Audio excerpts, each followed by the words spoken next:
घटना घट गई। श्री कृष्ण भगवान के एक पुत्र थे, उनका नाम था साम। वैसे तो उनकी 16,108 पत्नी है, हर पत्नी से 10 पुत्र हैं और हर पुत्र के 10 पुत्र हैं, तो बहुत बड़ा परिवार है और सब साथ में रहते हैं। साम जो है ये जामवंती के पुत्र है। जामवंती कौन है? जो त्रेता युग में भगवान राम के साथ युद्ध में जामवंत थे, वो जामवंत त्रेता युग में तो भगवान से युद्ध नहीं कर पाए, तो वो बोले भगवान मुझसे युद्ध करा नहीं आपने, ना मुझसे किसी का युद्ध कराया। भगवान बोले अभी वेट करो, द्वापर में करेंगे। द्वापर युग में वही जामवंत एक गुफा में रहते थे, द्वारिका में, पोरबंदर में। वहां पर एक बहुत बड़ा किस्सा हुआ सम्यक्तक मणि का। वह मणि 17 जीत से होती हुई सिंह तक आई, सिंह से होती हुई गुफा तक पहुंची जामवन की, और जामवन का बेटा पुत्र उस मणि से खेल रहा था। भगवान कृष्ण पर अपराध लगा कि भगवान ने सम्यक्तक मणि की चोरी कर ली है, तो भगवान उसको ढूंढने निकले द्वारिका से पोरबंदर। आज भी जाओ तो 2-2.5 घंटे लगते हैं। भगवान ढूंढने निकले, जामवन की गुफा तक पहुंचे और वहां जाकर देखा कि वो मणि के साथ उनका पुत्र खेल। उन्होंने वो मणि मांगी तो जामवन बोले मुझसे युद्ध करो, कौन हो तुम? 28 दिन तक युद्ध चला, 28 डेज। भगवान कृष्ण जो सेकंड में किसी का वध कर सकते थे, पूतना का, अघासुर का, बालकाल में, वो जब बड़े राजा बन गए तो 28 दिन किसी से युद्ध करे। सोचिए कितना शक्तिशाली होगा जामवन। वो जामवन 28 दिन बाद भी हारा नहीं, पांव छुए, बोले कौन है वीर आप, अपना साक्षात दर्शन दिखाइए। तो भगवान कृष्ण ने अपना रामचंद्र का रूप दिखाया। बोले त्रेता में मैं ही राम बन के आता हूं। रामादिश मूर्तिषु कला नियम तिष्ठन नाना अवतार मकरंद भुवनेषु किंतु कृष्णस्तु भगवन परम पुमानियो गोविंदमादि पुरुषम तमम भजा। राम, नरसिंह, वराह ये तो मेरी मूर्तियां हैं, असलियत में तो मैं गोविंद कृष्ण ही हूं। तो जामवंत जो थे बड़े प्रसन्न हुए, बोले प्रभु आपने मेरी इच्छा पूरी कर दी, आपने युद्ध किया मेरे साथ, ये लीजिए अपनी मणि ले जाइए। मणि भी मिल गई, अपराध भी खत्म हो गया। जामवंत बोले रिटर्न गिफ्ट नहीं लेंगे। क्या है रिटर्न गिफ्ट? बोले मेरी पुत्री है, मैं सोचता था किसी वीर से विवाह होगा, हे प्रभु आपके अलावा कौन है संसार में जो वीर हो? तो जामवंत की पुत्री जामवंती आ गई। अब जामवंती और भगवान कृष्ण से एक पुत्र उत्पन्न हुआ, उसका नाम है साम। अब साम भी साधारणतः ऐसे ही उत्पन्न नहीं हो गया। जामवंती भगवान शिव की बड़ी भक्त बताई गई है। क्यों? जामवंत आदि के काल में भगवान राम ने रावण के वध से पहले शिव जी की उपासना करी और शिव जी से रिक्वेस्ट करा, विनम्र निवेदन, आपके एक भक्त ने दुराचार्य कार्य किया है, मेरी पत्नी सीता का अपहरण किया है, इसलिए उस रावण का, अब पहले तो उसका वांटेड केस चल रहा था जेल में, लेकिन अभी रेड हैंडेड, रंगे हाथों पकड़ा गया है, अब उसका वध होना जरूरी है। तो क्या मैं उसको मार दूं, आपको कोई तकलीफ तो नहीं? इसको कहते हैं अथॉरिटी का पालन करना। भगवान राम ने अथॉरिटी पालन करी। शिव जी बोले अरे प्रभु, रामेति रमेति राम नाम मनोरमे सहस्त्र नाम तत्तुल्यम राम नाम वराणे। अरे प्रभु आपका एक राम नाम 1000 विष्णु सहस्त्र नाम के बराबर है। मैं तो रात दिन राम नाम जपता हूं, मुझसे क्या पूछ रहे, मारिए। भगवान बोले लेकिन लोग उपहास करेंगे, ओम नमः शिवाय ओम नमः शिवाय ओम नमः शिवाय करता था, मारा गया तो आपकी पूजा बंद हो जाएगी। तो राम जी बोले,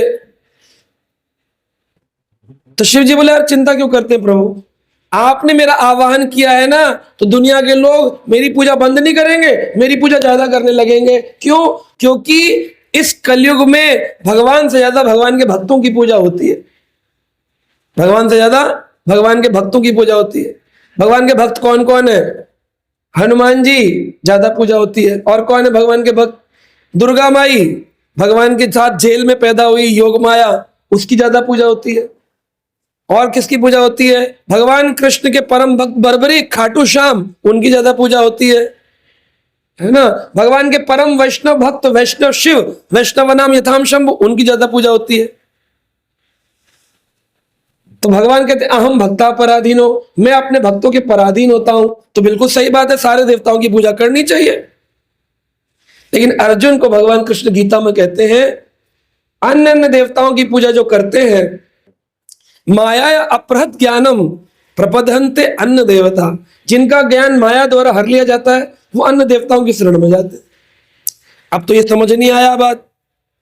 एक तरफ तो कहते हैं जो देवताओं की पूजा करते हैं उनका ज्ञान माया द्वारा हरा गया है, और दूसरी ओर कहते हैं मत भक्ता नाम पूजिकाम अधिकम, मुझसे ज्यादा मेरे भक्त की पूजा होनी चाहिए। अब करें कि ना करें,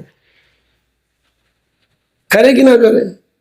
बोलते मत भक्ता नाम पूजिकाम अधिकम, मुझसे ज्यादा मेरे भक्त की पूजा होनी चाहिए। जय प्रभुपाद, जय प्रभुपाद, जय गुरुदेव, जय गुरु। मुझसे ज्यादा मेरे भक्त की पूजा होनी चाहिए। और शिव जी से बड़ा भक्त कौन? दुर्गा माई से बड़ी भक्तिन कौन? हनुमान से बड़े भक्त कौन? अगर करें तो इस्कॉन वाले कहते हैं ना ना माया अपहृत ज्ञानम प्रबदन्ते अन्य देवता, इसको मानेगा इसको माने, दोनों को मानना होगा। भक्ति विनोद ठाकुर कहते हैं इसी को समन्वय, समन्वय सिद्धांत कहते हैं। समन्वय यानी दोनों ही सिद्धांतों को अपनाना होगा। अन्य देवताओं के पास जाना हो तो केवल कृष्ण को मांगने के लिए जाना चाहिए, तो जाने में कोई बुराई नहीं है। लेकिन अगर संसार मांगने गए हैं तो आप फंस जाएंगे प्रपंचिक संसार के। शिव जी के पास जाइए और जाकर बोलिए मुझे जैसी प्रीति आपकी युगल चरणों में है राधा कृष्ण, वैसी ही मेरी भी प्रीति हो जाए हे वैष्णव शिव।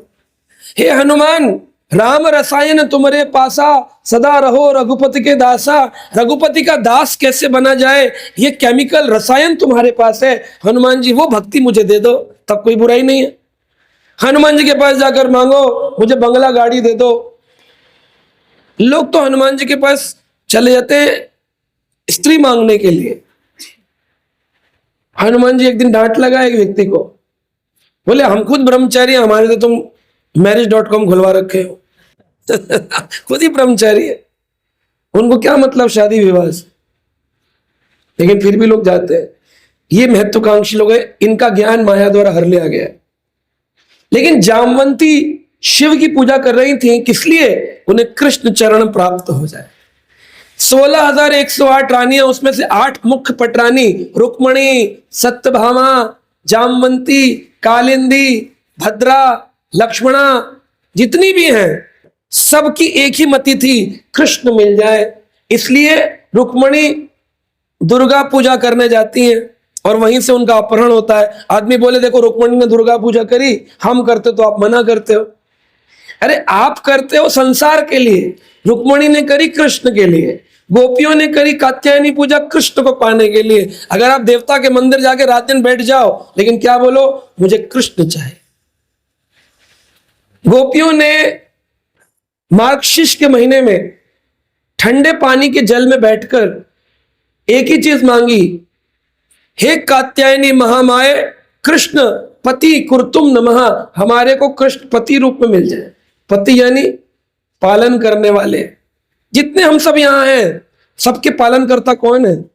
जगतपति, जगतपति जगन्नाथ, वही नाथ है। स्त्री कहती है ना अपने पति को हे नाथ, वो नाथ तो चला जाएगा संसार से, लेकिन जगन्नाथ वो नहीं जाता है।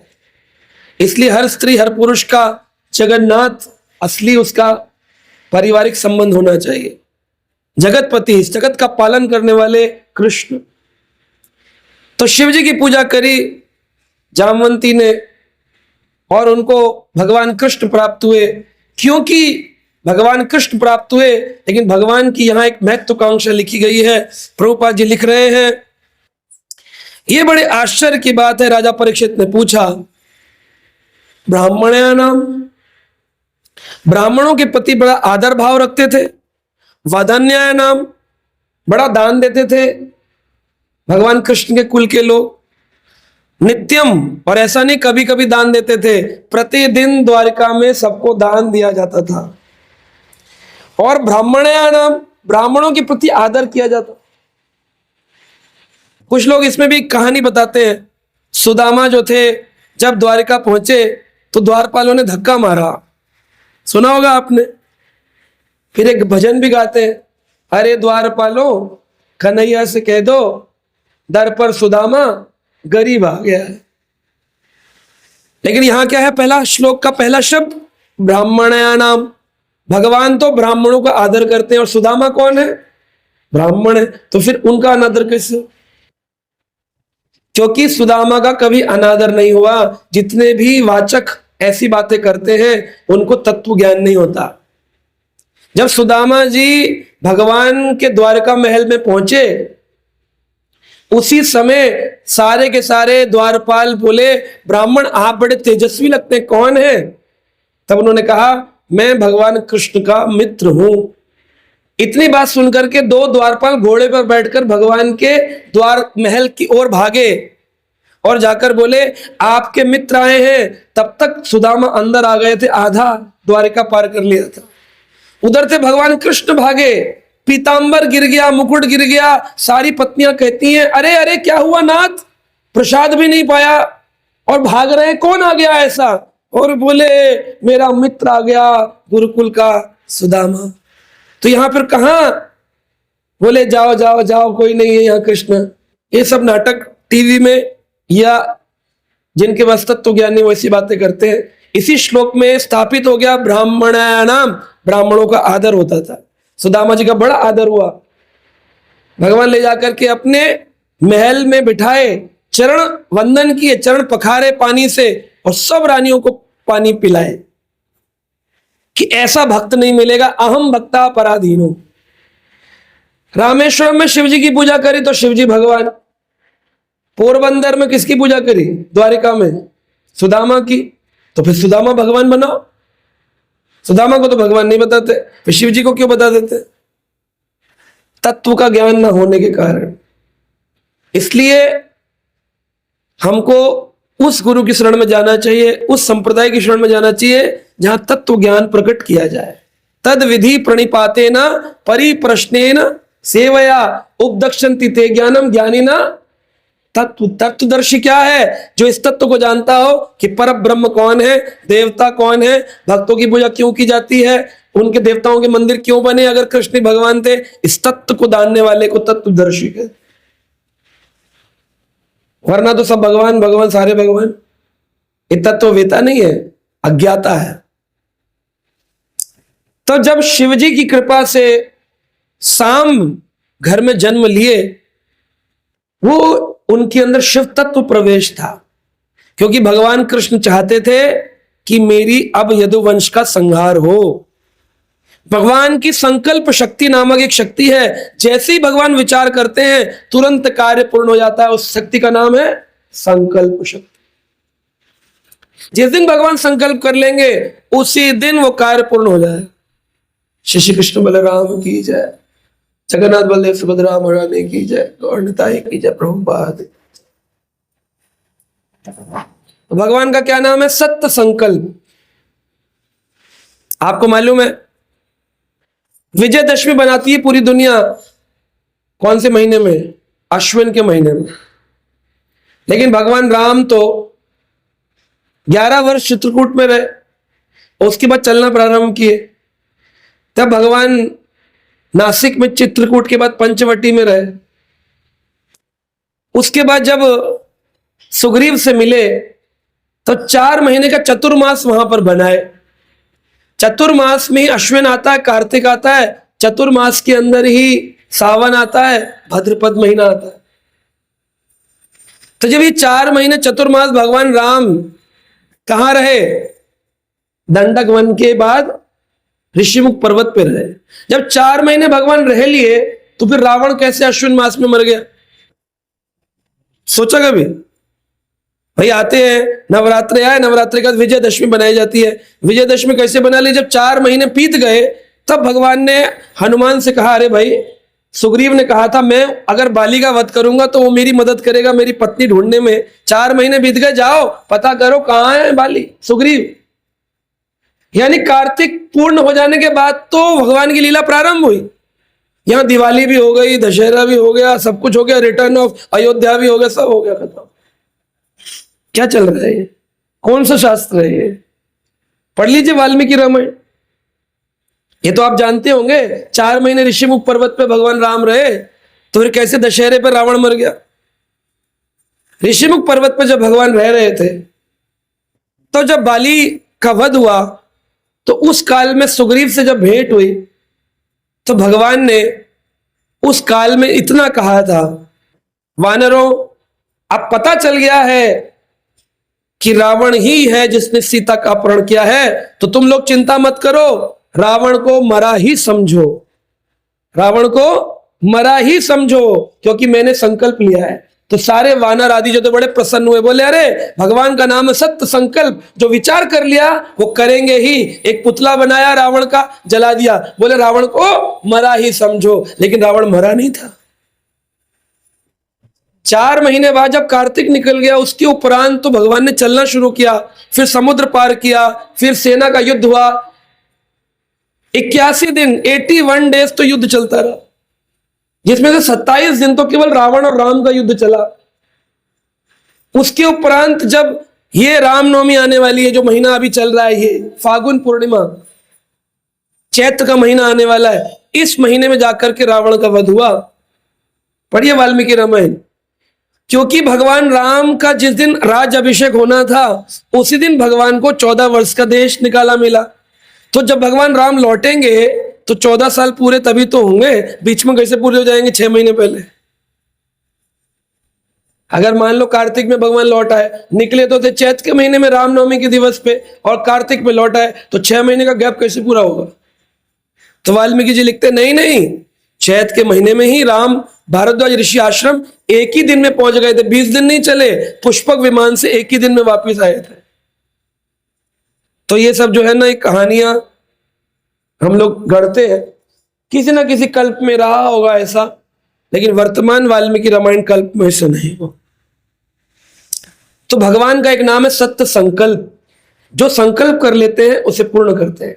भगवान ने संकल्प किया, मुझे यदुवंश को मारने वाला कोई शक्तिशाली जीव धराधाम पे प्रकट ही नहीं है, मुझे इस यदुवंश का संहार करना होगा, नहीं तो ये यदुवंश वापस कैसे जाएगा। कुछ देवलोक से आए हैं, कुछ मेरे वैकुंठ से आए पार्षद हैं, इनके बराबर शक्ति पृथ्वी में किसी में नहीं है। अगर मैंने इनको नहीं मारा तो कौन इनको मारेगा। उसके लिए भगवान ने जामवंती से विवाह किया। जामवंती क्योंकि शिव उपासक थी, उन्होंने शिवजी से कृष्ण को मांगा था, तो शिवजी ने कृष्ण में प्रदान किए, और उनके पुत्र साम के अंदर शिव की शक्ति आई, जो संहार की शक्ति है। इतने बड़े भगवान के बच्चे साम नाटक करे, पेट में कपड़ा लगाए और ऋषि मुनियों से बोले बताओ बताओ हमारे पेट में क्या है, मैं कितने महीने की गर्भवती हूं। तो ऐसा कोई साम कैसे कर देगा जिसने कृष्ण प्रसाद खाया हो, रोज कृष्ण की गोदी में खेला हो, वो ऐसा अपराधी कार्य कर सकता है क्या। यही बात समझ नहीं आ रही है परीक्षित को। परीक्षित पूछ रहे ऐसा कैसे हो सकता है, ब्राह्मण है नाम, जो ब्राह्मणों का आदर करते थे, वो सांब कैसे दुर्वासा, नारद, अन्य ऋषियों से मजाक किया, पेट में कपड़ा लगा के, और पूछा बताइए गुरुजी हमारी बहन जो है वो कितने महीने की गर्भवती है। दुर्वासा ऋषि को क्रोध आ गया, मजाक करते हो, हम तत्वदर्शी संत हैं, नहीं पता कपड़ा लगा रखा है, अभी श्राप देते तुम्हारे गर्भ में जो कपड़ा है ये लोहा हो जाए, मूसल हो जाए, वो मसाले कूटते हैं ना, मूसल, मूसल हो जाए। घबराकर भगवान के पास पहुंचे, कृष्ण कृष्ण पाही माम, हे ठाकुर जी क्या हो गया। बोले आज शाम को दुर्वासा ऋषि संतों ने अपराध श्राप दे दिया। अब वही प्रश्न है यहां पर, ब्राह्मणा नाम, साम ने ब्राह्मण का अपराध कैसे कर दिया। वदन्या नाम जो दान देने वाले थे, आज ऋषि मुनियों से मजाक कैसे कर लिए। वृद्ध उपसेवी नाम, और दुर्वासा ऋषि तो बड़े वृद्ध संत हैं, वृद्ध उपसेवी नाम जो वृद्धों की सेवा करते थे, उन वृद्धों से कभी कोई मजाक करता है क्या। अब चलो कर भी लिया मजाक, तो क्या दुर्वासा नहीं जानते थे ये कृष्ण के पुत्र हैं। विप्र शाप, विप्र ने शाप कैसे दे दिया, ये तो बड़ी चिंता की बात है। विप्र शाप, विप्र ने शाप भी दे दिया। कथम अभूत वृष्टि नाम, और अगर चलो दे भी दिया तो उनके शाप फलीभूत कैसे हो गया? कृष्ण के ऊपर कोई शाप लग ही नहीं सकता है। भगवान कृष्ण को भी शाप लगने लगा तो दुनिया फिर कृष्ण के चरणों में जाएगी क्यों? तो ये प्रश्न, कृष्ण चेतसाम, सब तो कृष्ण की चेतना में रहते थे, फिर इतनी बड़ी गड़बड़ हुई कैसे? प्राय हम भी देखते हैं भक्तों के समाज में सब कृष्ण चेतना में होते हैं, न जाने कैसे पतन हो जाता है। कोई ब्रह्मचारी विवाह के लिए प्लानिंग कर लेता है, वो पतन तो नहीं है, चलो गृहस्थ जीवन में चला गया। सन्यासी भी होता है कभी कभी ऐसा कि वो गृहस्थ जीवन में चला जाए, ये कैसे हो जाता है? कृष्ण चेतसाम, वो तो कृष्ण चेतना में है व्यक्ति। कोई व्यक्ति मंदिर में सेवा करता है तो उसके अंदर न जाने मंदिर की प्रॉपर्टी वो क्यों अपनी मान लेता है और फिर उसके ऊपर युद्ध हो जाते हैं। कैसे वो मंदिर के कक्ष में से कुछ सामान चोरी कर बैठता है ये सोचकर कि ये मेरा है। तो कृष्ण के संरक्षण में रहने पर भी, कृष्ण चेतना में रहने पर भी ऐसा कैसे हो जाता है कि वो गड़बड़ हो जाती है? तो यही प्रश्न परीक्षित का आज इस श्लोक के अंदर। तो साम जब बना के पहुंचा, उन्होंने कहा मूसल हो जाए। कृष्ण के पास गए, कृष्ण बोले इसका उत्तर तो बड़े बुजुर्ग देंगे, क्या किया जाए? उग्रसेन जी, नाना भगवान कृष्ण के, उनके पास सारे बालक पहुंचे, ये घटना हो गई है। उग्रसेन जी बोले जल्दी पीसो, कूटो, इस लोहे को तोड़ो और पानी में फेंक दो। सबने उठाकर चूरमूर चूरमूर चूरमूर करके लोहे को पानी में फेंक दिया। फिर भी कुछ पूरा नहीं चूरा हुआ, कुछ कुछ अंश रह गए थे। एक मछली लोहे का टुकड़ा खा गई। एक भील ने, बहेलिया भील शिकारी ने, जिसका नाम जरा था, उसने मछली पकड़ी, मछली को खाने के लिए काटा तो उसके पेट में से इतना बड़ा लोहे का टुकड़ा निकला, उससे तीर बनाया। वह तीर ही भगवान कृष्ण के चरणों में जाके लगा, बालका तीर्थ के अंदर। तो भगवान यहां पर कर्म का सिद्धांत शिक्षा दे रहे हैं, जैसी करनी वैसी भर। तो अगर कोई व्यक्ति अपने पद से च्युत होता है, उसका मुख्य कारण है वैष्णव अपराध। जब आप कैजुअल हो जाते हो, आरामदायक जीवन जीते हो, भक्ति के अंदर भूल जाते हो नियम आदि, क्योंकि अब तो रूटीन हो गया, मंगल आरती उठना, माला करना, अब वो फोकस चला गया है। अपराध बोध हो जाने से रक्षा हो सकती है, और अपराध के अबोध हो जाने से हमसे बड़े बड़े अपराध हो जाते, और वही अपराध के कारण व्यक्ति को अपने भक्ति के मार्ग से च्युत होना पड़ता, गिरना पड़ जाता। तो यहां पर बड़ा सुंदर बताया गया है, जामवंत के जो ये पुत्र थे, साम महान योद्धा थे, द्वारका के प्रमुख राजकुमारों में से एक थे, रथ चलाने आदि युद्ध आदि में कौशल निपुण थे, नारायणी सेना के प्रमुख वीर थे। इनका विवाह लक्ष्मणा के साथ हुआ था। एक भगवान की भी पत्नी लक्ष्मणा है, और एक दुर्योधन की बेटी जो है उसका भी नाम लक्ष्मणा है। और वो भी जैसे रुक्मणी जी का हरण हुआ, इससे लक्ष्मणा का हरण हुआ। साम ने लक्ष्मणा से विवाह किया। इस विवाह को राक्षसी विवाह कहते हैं, क्योंकि भगवान के संरक्षण में था तो कोई अपराध नहीं लगा। इतने युद्ध कौशल में निपुण व्यक्ति ने कैसे दुर्वासा ऋषि से मजाक कर दिया? साम के पेट से जो निकला उसको पीस करके फेंका गया, तो एक टुकड़े से तो तीर बन गया, बाकी जो छोटे छोटे तिनके थे उनसे समुद्र में घास उग गई। उस घास का नाम है इरका घास। देखिए कभी इरका, बड़ी होती, कैक्टस जैसी लंबी होती है, साइड में छोटे छोटे छोटे छोटे छोटे छोटे कांटे निकले होते हैं, अगर वो ऐसे लग जाए पूरा स्किन फट जाती है, उसे इरका घास कहते हैं। नदियों के किनारे वो होती है इरका, लोहे से निकल आई। अब देखिए भगवान जानते थे ये सब मेरे धामवासी हैं, और धाम में किसी का अपराध चलता नहीं है, तो भगवान ने मजाक में कहा तुम लोगों को श्राप लगा है, एक काम करो तीर्थ जाओ, श्राप मुक्त हो जाओगे।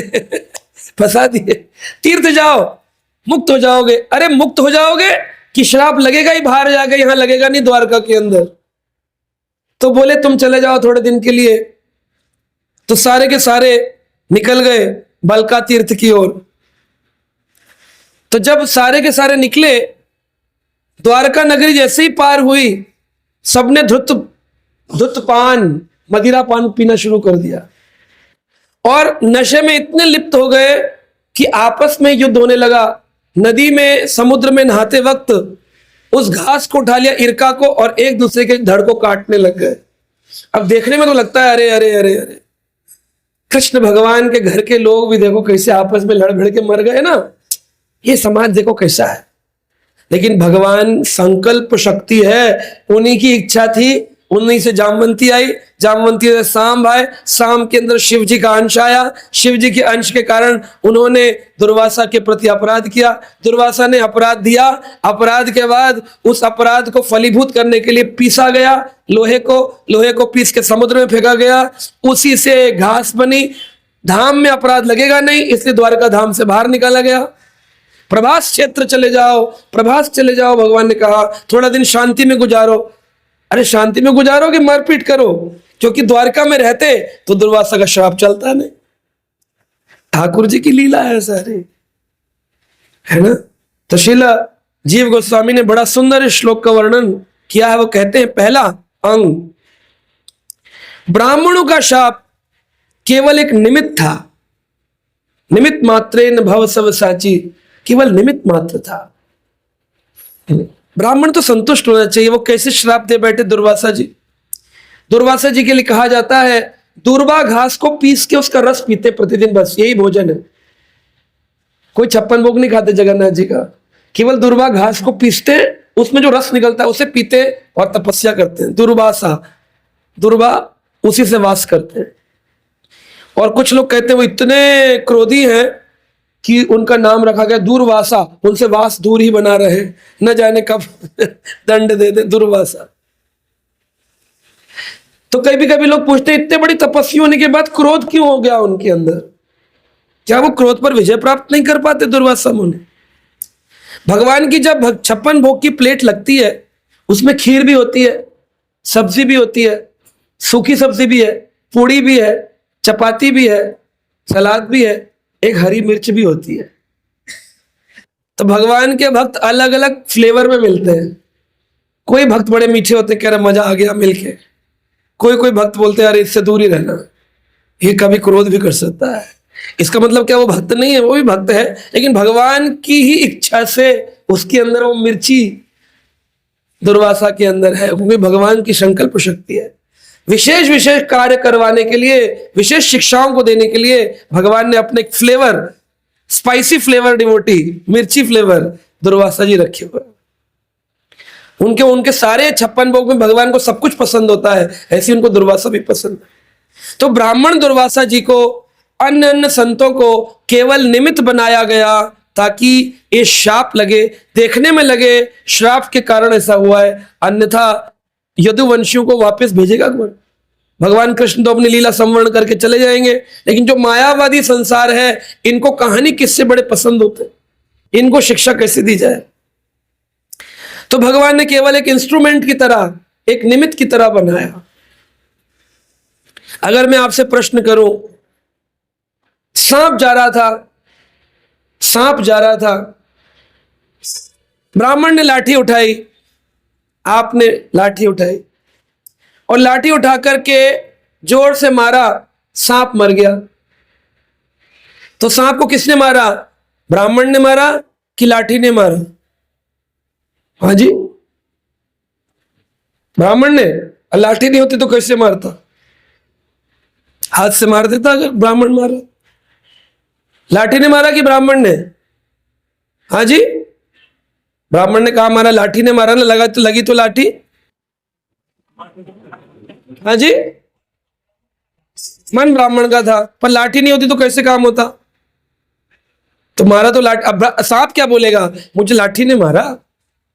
हाँ, वो साधन है, वो निमित्त है, मारने वाला तो ब्राह्मण है। ऐसे ही करवाने वाले तो कृष्ण हैं, केवल ब्राह्मण दुर्वासा को तो लाठी बनाया है, निमित्त बनाया, साधन बनाया है ना। यदुवंशियों की भूल हो गई। यदुवंशियों ने कैसे भूल कर बैठे? कृष्ण के वंश के युवक ऋषियों से उपहास कर बैठे। यह लीला संपन्न करने की विधि है, अगर ये ना होता तो लीला संपन्न ही नहीं होती। इस लीला को कहते हैं मौसल लीला। मौसल लीला। मौसल यानी जिस मूसल से मसाले पीसे जाते, मूसल, उसी मूसल लीला को नाम है मौसल लीला। इस पूरी 11वें स्कंद की लीला को मौसल लीला। उसके बाद 6 अध्यायों के बाद में तो फिर प्रारंभ हो जाएगा उद्धव उपदेश, उद्धव गीता 7वें अध्याय से। तो उद्धव गीता प्रारंभ होगी, लेकिन 6 अध्यायों में मौसल लीला चल रही है, किस प्रकार यदुवंशियों का विनाश हुआ। फिर पता चलता है, जीव गोस्वामी कहते हैं भक्त अपराध का सिद्धांत पता चलता है। दुर्वासा जी के प्रति अपराध किया, उस कारण से कितनी बड़ी हानि हुई परिवार में, हमारी भक्ति की हानि हो सकती है। भगवान कृष्ण ये भी नहीं सोचे मेरे परिवार के लोग हैं, दंड उनको भी मिला। यहां पर कोई वीआईपी पास नहीं चलता, वेरी इंपॉर्टेंट पर्सन पास नहीं चलता। यहां पर सबको दंड मिलता है जो भगवान के भक्तों के प्रति अपराध करते हैं। इसलिए भगवान को कहा, भगवान समो है, समान है, इक्वल टू ऑल, समोहम सर्वभूतेषु। क्योंकि भगवान अगर ये सोचते हैं तो मेरे परिवार के दुर्वासा तो भक्त है, अरे दुर्वासा तुम्हारा श्राप नहीं चलेगा। दुर्वासा की इतनी रक्षा करी जा रही है, और वही दुर्वासा अम्बरीश महाराज के प्रति अपराध किए तो दुर्वासा पर सुदर्शन चक्र लगाया जा रहा है। तो कोई ये नहीं सोच सकता मैं गुरु जी हूं, मैं किसी के ऊपर कुछ भी बोल सकता हूं, गुरु जी के ऊपर भी चक्र आ सकता है। कोई भी व्यक्ति कभी भी किसी भी स्थिति में पूर्ण नहीं हो सकता है। भगवान कभी भी किसी की गलती को पकड़ सकते हैं। इसलिए सचेत, सावधानी हटी दुर्घटना घटी। सावधान भक्तों, सावधान। भजन में, शास्त्र अध्ययन में, भक्तों से व्यवहार में, सेवा में, प्रचार में सावधान। माया कभी भी घेर सकती है। ये नहीं कह सकते मुझे 40 साल हो गए, माया कही तुझे 40 हुए, मुझे युग युग हो गए साधना करते हुए। कौन ज्यादा शक्तिशाली है? जब मगरमच्छ का और हाथी का युद्ध हुआ, मगरमच्छ माया है और हाथी भक्त है। मगरमच्छ और हाथी, गजेंद्र का युद्ध हो रहा है। पानी के अंदर गजेंद्र कमजोर हो रहा है और मगरमच्छ पुष्ट हो रहा है। तो हम कहां रहते हैं? इस माया में रहते हैं, यानी उस समुद्र में, उस नदी में रह रहे हैं, उस सरोवर में रह रहे हैं जहां माया व्याप्त है। और इसमें माया रूपी मगरमच्छ ने हम सबको पकड़ लिया। अब हमारा युद्ध चल रहा है, हम बचेंगे गोलोक की ओर या माया खींच करके नरकों में या पशु योनि में ले जाएगी। यह युद्ध चल रहा है, हर व्यक्ति का युद्ध है।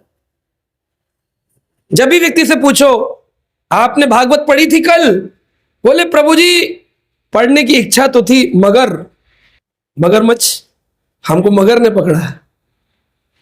आपका संकीर्तन में नहीं आए, आना तो चाहता था प्रभु जी, मगर सबको मगर ने पकड़ा है। अगर मगर नहीं होता तो यहां हजारों भक्त बैठे होते, बोलते आना तो चाहते थे प्रभु जी, मगर ने पकड़ा हुआ है। इस मगर के युद्ध से कैसे जीतेंगे? केवल गजेंद्र ने प्राग जन्म अनुशिक्षितम, पूर्व जन्म में जो शिक्षा ली थी, उन मंत्रों का उच्चारण किया, उन ईश्वर को याद किया, गोविंद रक्षा करिए। जब उसने स्तुति करी, 1000 साल के युद्ध के बाद उसको अपनी पूर्व जन्म की, प्राग जन्म अनुशिक्षितम, पूर्व जन्म में जो सीखा था प्रकट हो गया। राजा इंद्रदुम्न था, मैं उज्जैन का राजा नहीं था, तमिलनाडु का राजा था। 2 राजा हुए इंद्रदुम्न, एक तो आपके जगन्नाथपुरी वाले जो उज्जैन के राजा थे, और एक थे तमिलनाडु के राजा, वो थे इंद्रदुम्न, जिनका हाथी बनना पड़ा गजेंद्र। वो भी वैष्णव अपराध के कारण हुआ। तो इतना वैष्णव अपराध की महत्वता बताई गई है, इसीलिए यहां पर यह लीला संपन्न हुई। वरना ठाकुर जी और भी कोई रीजन कर सकते थे। भगवान स्थापित करना चाहते हैं, मेरे से भी ज्यादा मेरे भक्त का अपराध करोगे तो मेरे मंदिर के पुजारी क्यों ना होगे, मैं तुम्हें छोड़ूंगा नहीं।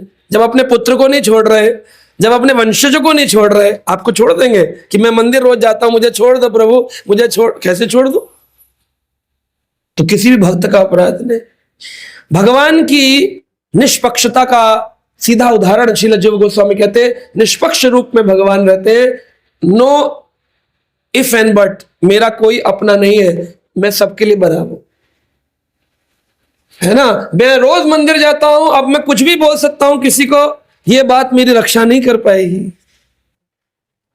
रोज मंदिर जाता है, उसका व्यवहार तो और अच्छा होना चाहिए बजाय उसके जो नहीं जाता। लोग बोलते हैं प्रभु जी कितना विनम्र रहा जाए, संसार के लोग हमें खा जाएंगे, ज्यादा विनम्र बने तो। सीधेपन का दुरुपयोग करता है समाज। आप ही विनम्र नहीं रहेंगे जो मंदिर जा रहे हैं, तो संसार वाले से क्या उम्मीद करी जाए? वो विनम्र रहेगा? वो कैसे रहेगा? विनम्र तो आप ही को दर्शन कराना होगा, शिक्षा देनी होगी, उसको फिलॉसफी सिखानी होगी, सिद्धांत प्रस्तुत करने होंगे कि मंदिर जाने वाला ऐसा विनम्र होता है।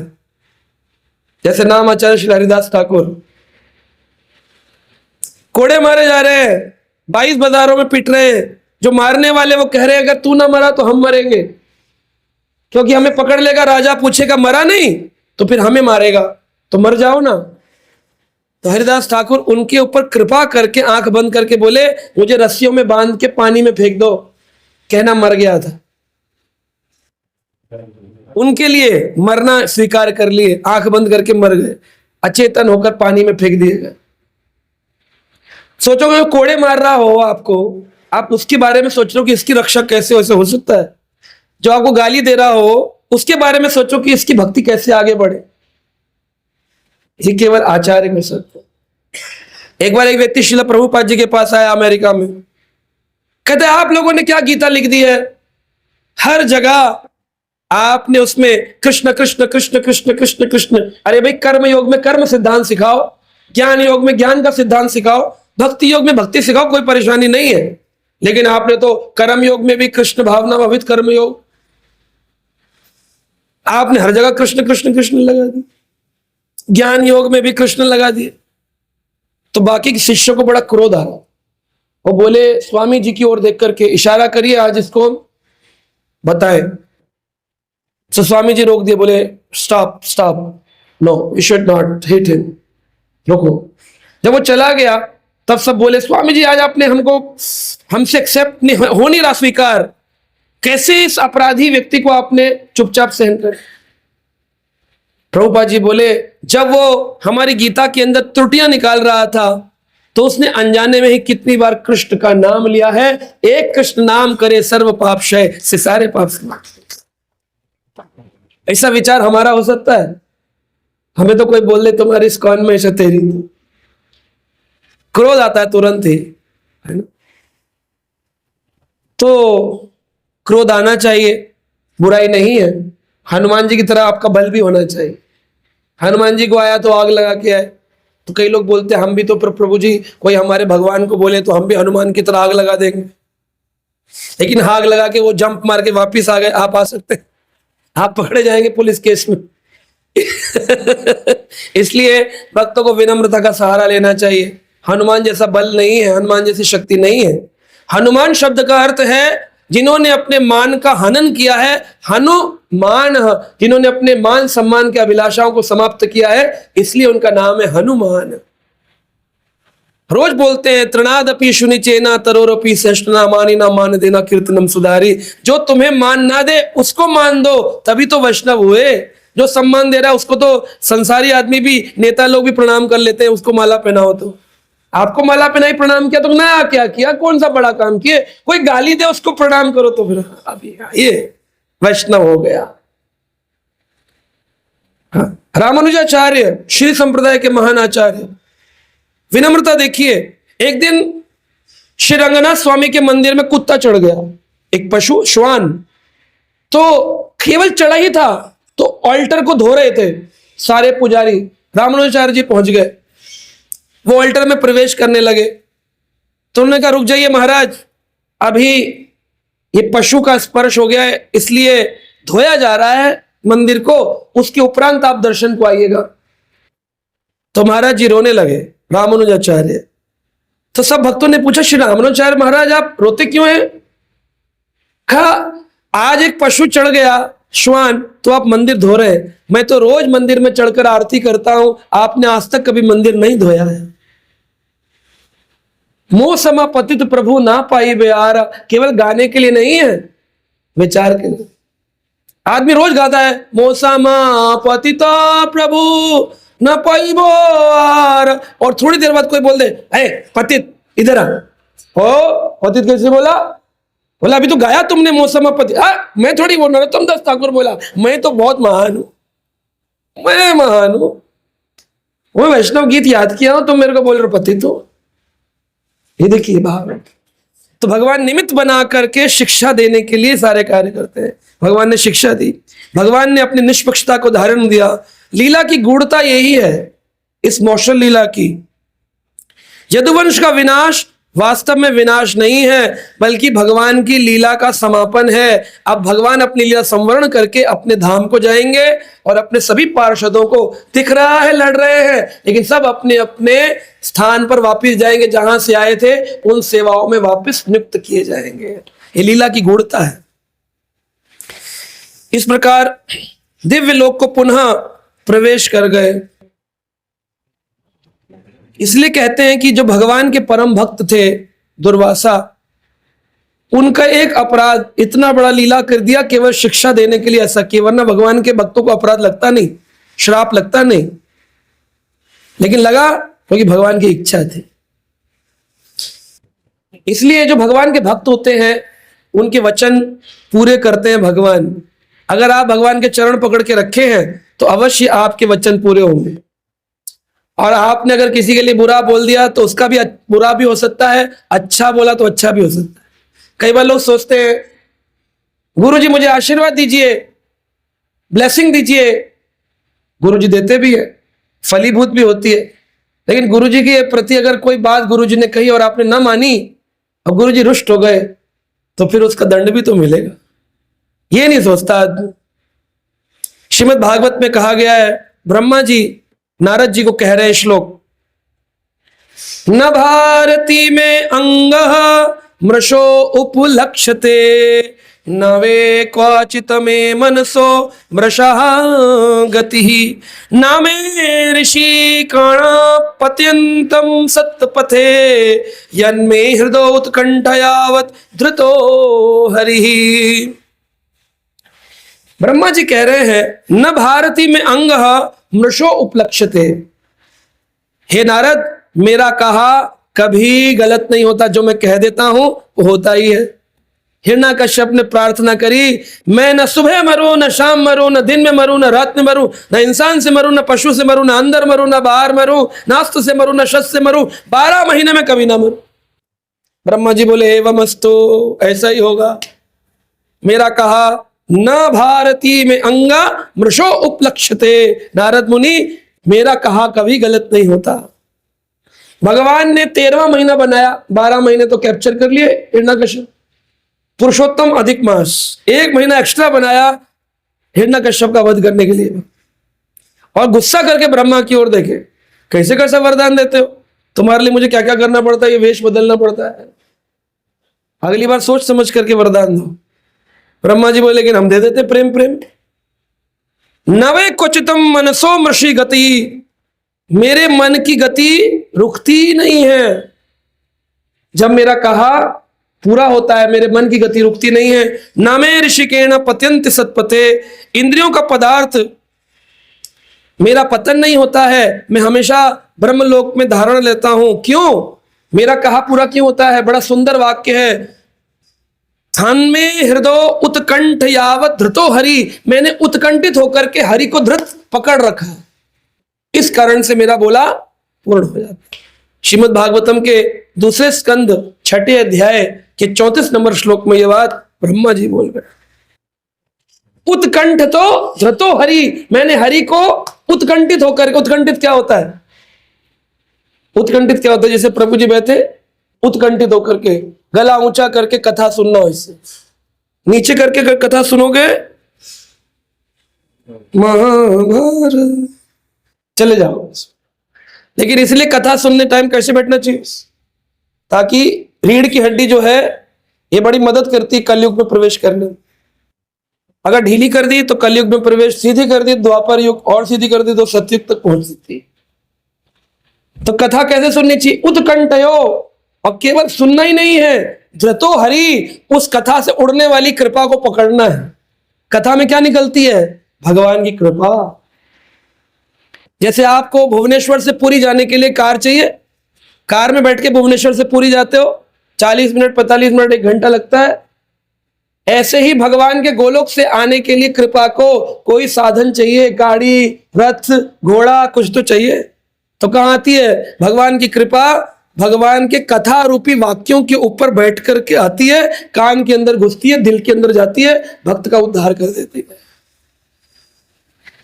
अब आप अगर कथा ही नहीं सुन रहे ध्यान से, सोच रहे रोज ही तो होती है भागवतम, कोई ना कोई तो आता ही है, कोई ना कोई कुछ बोलता ही है, कहां तक सुनो और कहां तक समझो?